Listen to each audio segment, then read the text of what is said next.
He said he was going on a guy's trip, but his friend called asking, "How was the trip?" 2 days before he left, so I tracked his location to Miami and uncovered his well-hidden secret. My name is Brianna Johnson, 38 years old, marketing VP at a Fortune 500 company. And the day my husband's friend accidentally exposed his lie was the day I became a private investigator, a spy, and finally, a free woman.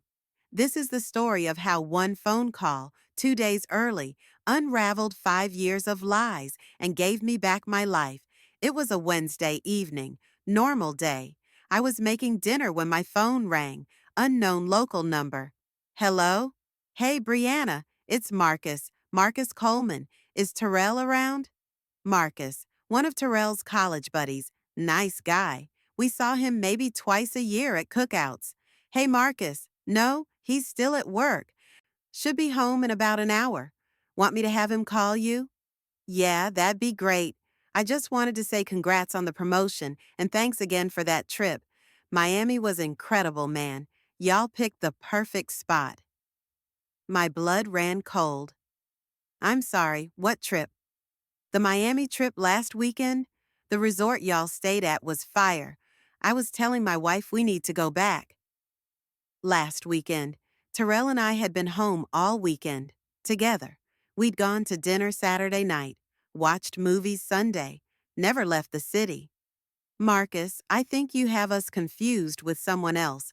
We didn't go to Miami. Silence, long silence. Oh, maybe I'm thinking of someone else. My bad. Just have Terrell call me when he gets a chance.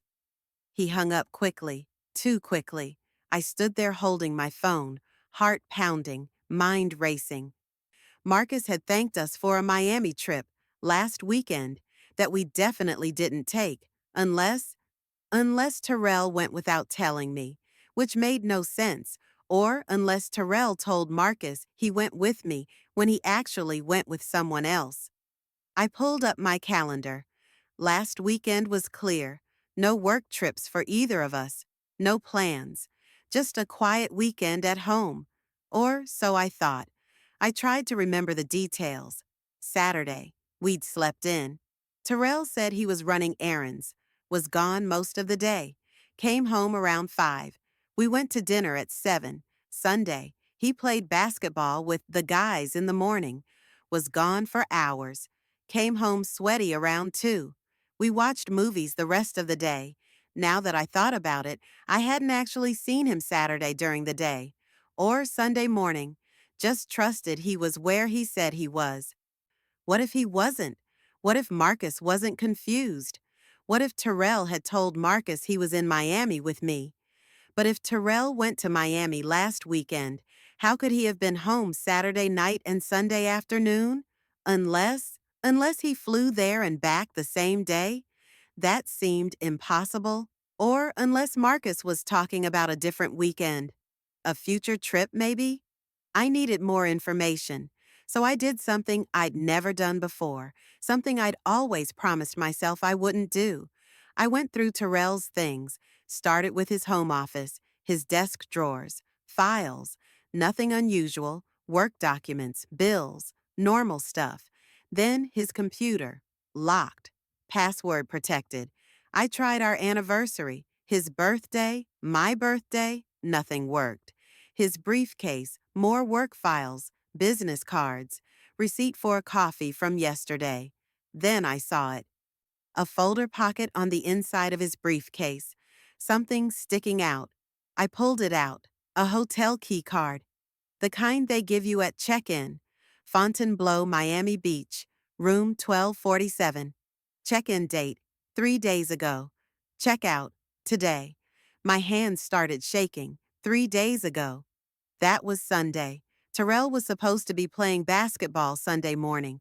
He'd checked into a Miami hotel 3 days ago for a 3-day stay, checking out today, Wednesday. But he'd been home Sunday afternoon, and Monday, and Tuesday, and was at work right now. How was that possible? I pulled out my laptop, searched Fontainebleau, Miami Beach, luxury resort, 5-star, adults only. known for romantic getaways. Definitely not a guy's trip kind of place. I called the hotel. Good evening, Fontainebleau, Miami Beach. How may I assist you? Hi. I'm trying to confirm my husband's reservation. Terrell Johnson, room 1247. Let me check. Yes, Mr. Johnson. Checked in Sunday. Oceanfront suite. 2 guests. Would you like to leave a message? 2 guests?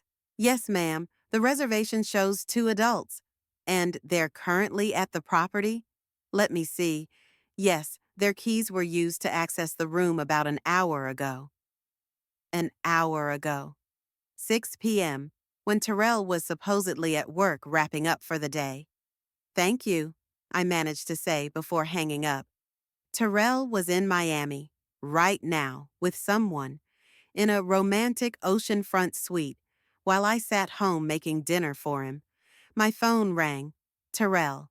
Hey baby, just leaving the office. Be home in 30. What's for dinner? My voice came out calm, steady, even though I was screaming inside. Chicken, nothing fancy. Perfect. See you soon. Love you. Love you too. I hung up, stared at that hotel key card. Terrell was lying about where he was, about who he was with, about everything. But how was he home if he was also in Miami? Then it hit me. Find my iPhone. We shared locations, had for years, for safety, so we always knew where each other was. I opened the app, found Terrell's location. It showed him in downtown at his office building, exactly where he said he was, but the hotel just confirmed someone was in that Miami room an hour ago. Unless, unless Terrell wasn't the one in Miami. Unless he'd given the hotel key to someone else. But that made no sense. The reservation was under his name. Or unless Terrell had figured out how to fake his location. I Googled it, found dozens of articles. How to spoof your iPhone location. Apparently, it was easy with the right app. Terrell worked in tech. He definitely knew how to do this, so his location was fake. He wasn't at his office. He was in Miami, and he'd be home in 30 minutes, which was impossible unless he was lying about that too. I made a decision. I wasn't going to confront him, not yet, because he'd lie. He'd have excuses ready. He'd gaslight me into doubting what I knew. Instead, I was going to catch him, document everything, get undeniable proof. So when Terrell walked in 30 minutes later, I smiled, served dinner, asked about his day. Long day, lots of meetings, glad to be home. Lies, all lies. How was your day? He asked. Good, normal. Oh, Marcus called. Wants you to call him back. Terrell's face changed. Just for a second. A flash of panic. Then he recovered. Marcus? What did he want? Didn't say. Just asked you to call him. Okay, I'll call him later. He never called Marcus. I checked. He never reached out at all because Marcus had slipped, had mentioned Miami, had exposed the lie, and Terrell knew it. That night after Terrell fell asleep, I went through his phone, used his thumb to unlock it while he was deep asleep. Yes, it's an invasion of privacy, but so is lying about where you are and who you're with. Opened his messages. Nothing suspicious in his texts to me or his friends. But then I noticed something, a messaging app I didn't recognize. Signal. I knew it was one of those encrypted apps, the kind people use when they don't want messages traced. I opened it, found one conversation, with someone saved as Mike, but the messages weren't to a Mike. They were clearly to a woman. Can't wait to see you this weekend. Booked the suite, oceanfront, just like you wanted, it said. 3 days isn't enough. I wish we could stay forever. I kept reading. Soon, baby. Soon we won't have to hide. The messages went back months. Pictures, too. A woman, beautiful, younger than me, smiling, in photos with Terrell, at restaurants, at hotels, at beaches. The most recent message, landing in Miami in an hour. Can't wait to be in your arms. Sent 3 days ago, Sunday morning, when he was supposedly playing basketball. I took screenshots of everything, every message, every photo, sent them to my personal email from his phone, then deleted the sent message so he wouldn't know, put his phone back, went to the bathroom, threw up. My husband was having an affair, had been for months, was currently in Miami with her while lying to me about where he was. But here's what I couldn't figure out. How was he in Miami and home at the same time? Then I checked the dates of the messages, his business trips over the past few months, the weekend golf tournaments, the guys' nights that lasted until 3 a.m. Every single one matched up with messages to this woman. Terrell hadn't just been lying recently. He'd been lying for 6 months, maybe longer.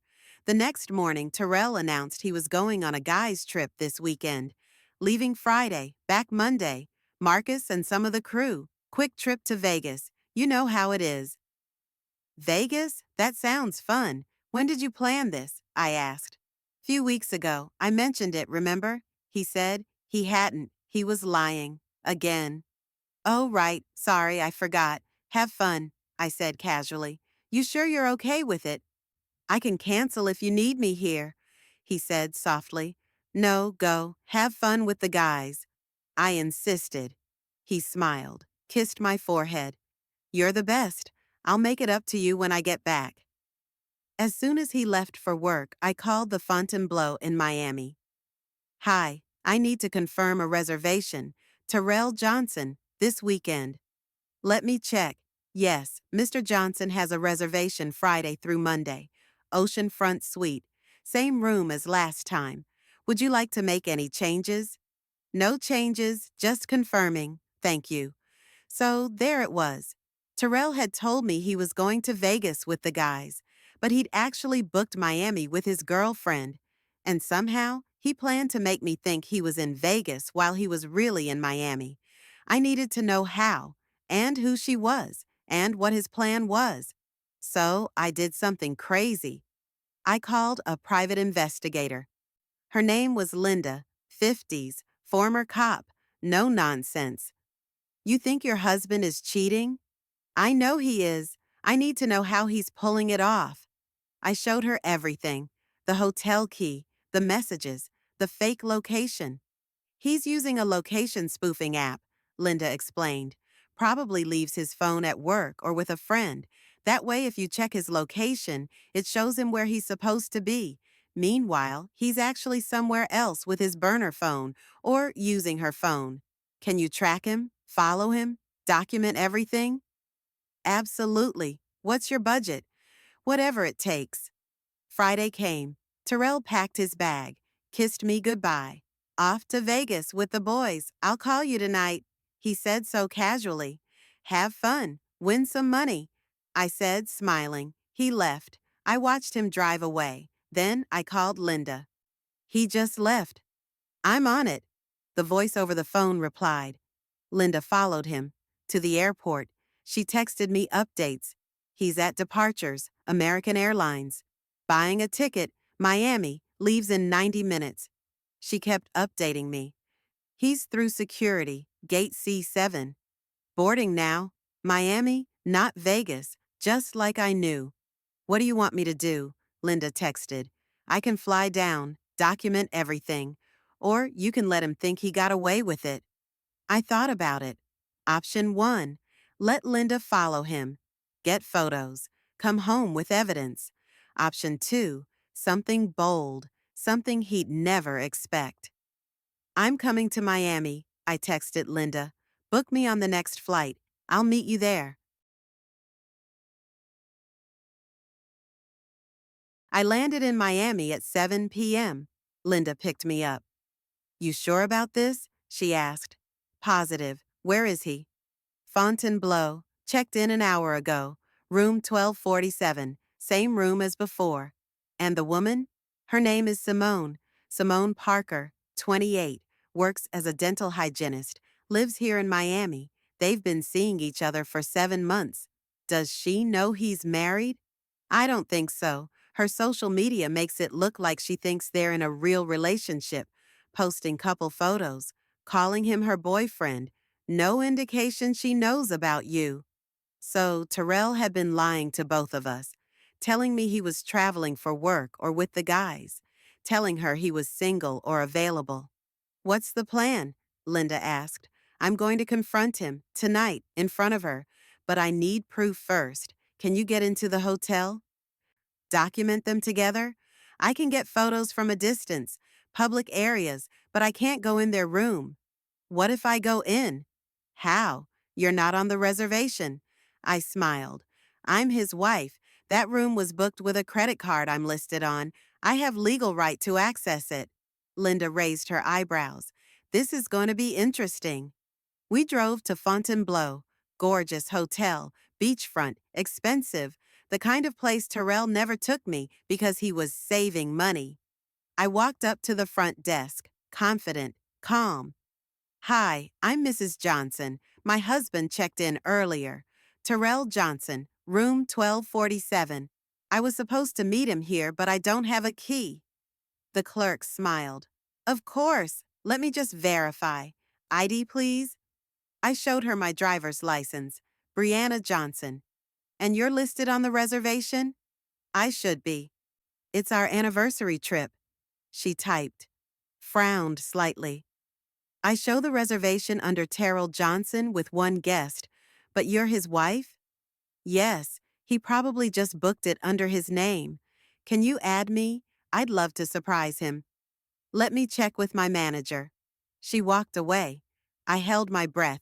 She came back with a key card. Okay, Mrs. Johnson, since you're married and the room is on a joint credit card, I can add you to the room. Here's your key. Room 1247. Elevators are to your left. Thank you so much. I had a key, legal access, to catch my husband in the act.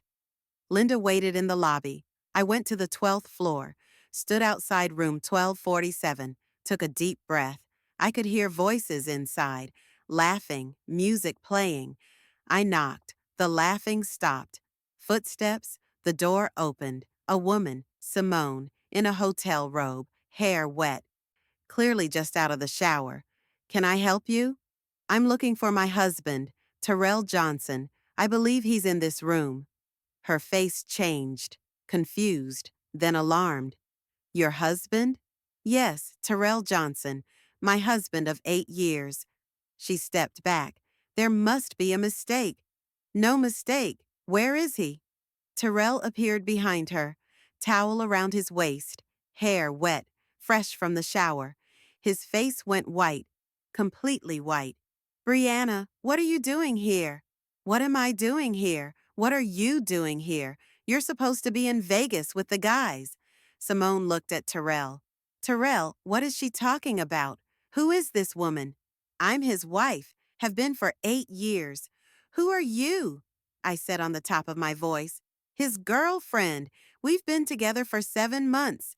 She replied. Terrell was frozen, caught. No escape. I pulled out my phone, showed Simone our wedding photo. This is us, 3 years ago, still married, still living together, still sharing a bed every night. Simone looked like she might be sick. You told me you were single, that you'd never been married. He's a liar, I said. He lies to everyone, including me. I thought he was in Vegas with friends.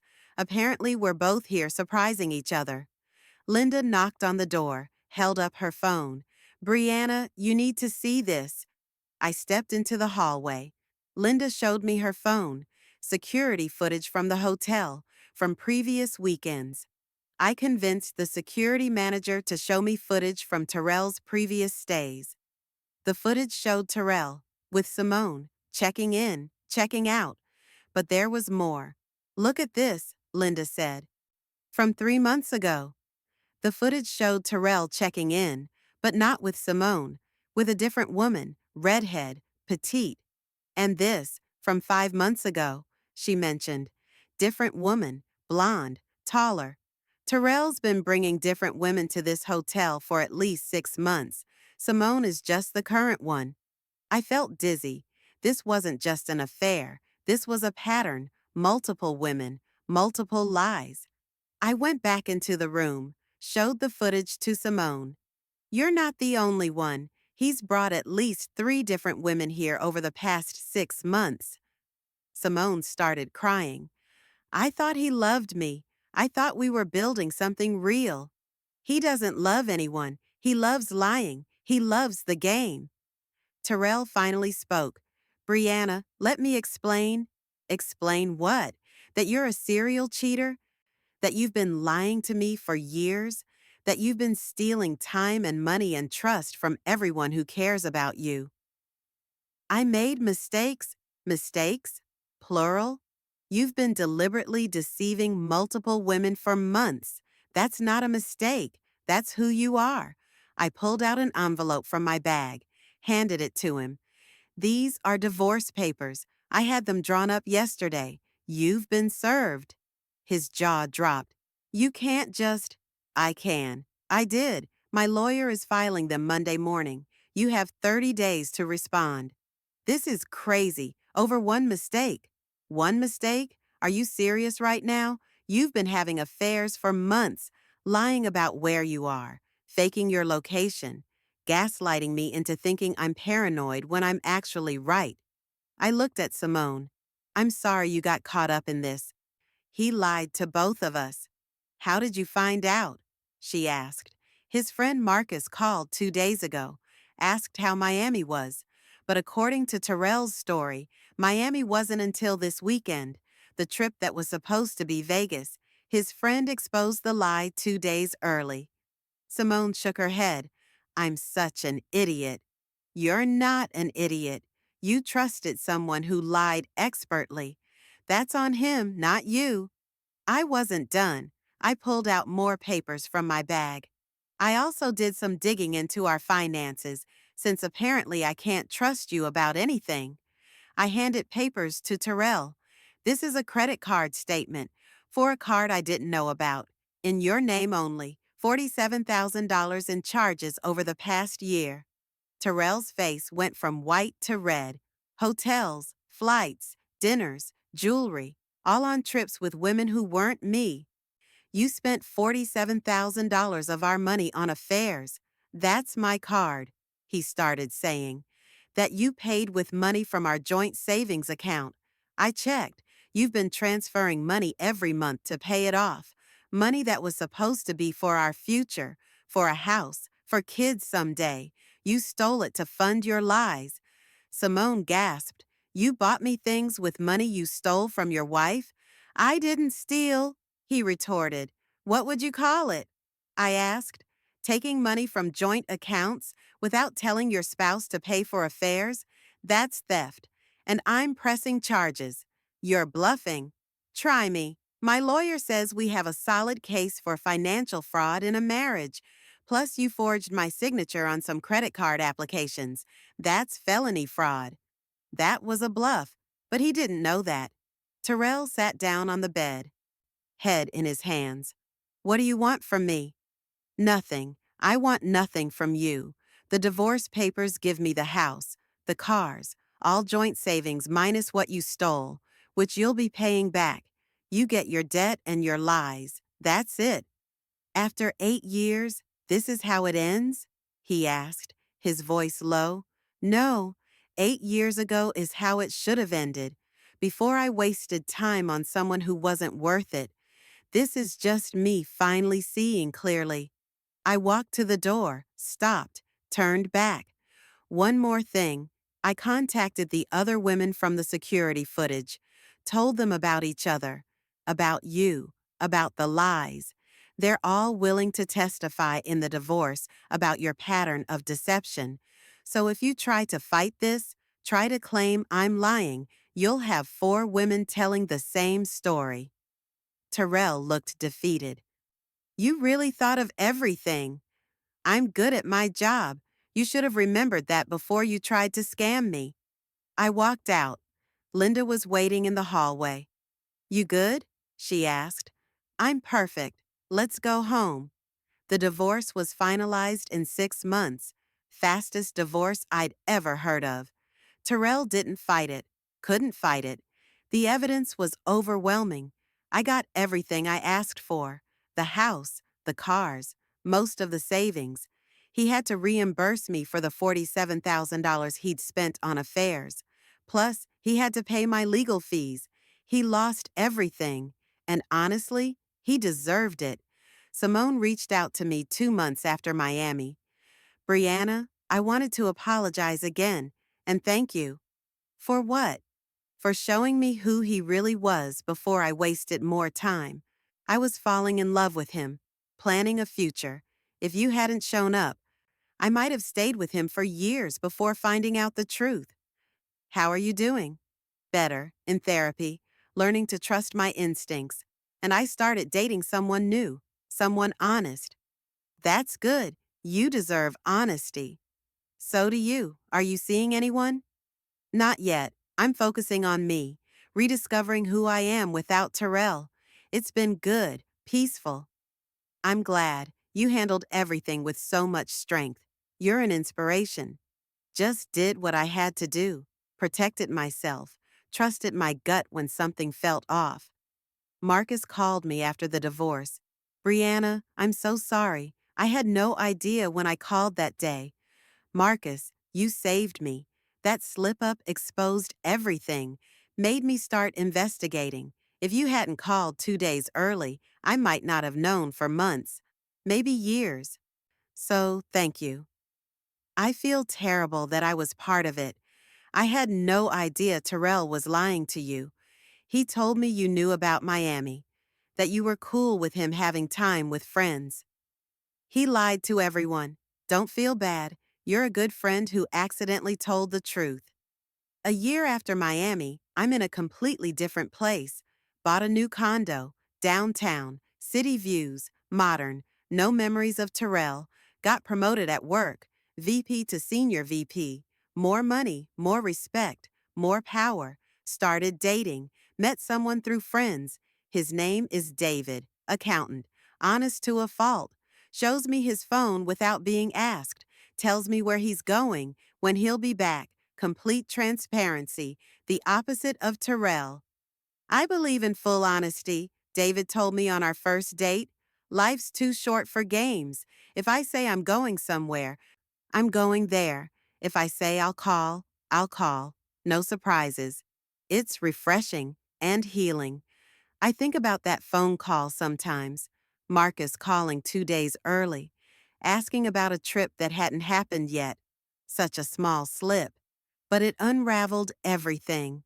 If he'd called on Monday, after Terrell's supposed return, I might never have known. Terrell would have had his story straight, his photos ready, his lies perfected. But Marcus called early, and that one mistake exposed years of lies. It taught me something important. The truth always finds a way out. Always. Sometimes through the smallest crack, the tiniest slip, the most unexpected moment. You just have to be paying attention. If this story resonated, hit subscribe. Comment. Have you ever caught a lie before it even happened? What gave it away? Remember, Queens. Trust your instincts. When something doesn't add up, investigate. When someone's story has holes, dig deeper. When your gut says something's wrong, it usually is. Don't ignore the small inconsistencies. Don't explain away the red flags. Don't gaslight yourself into believing lies.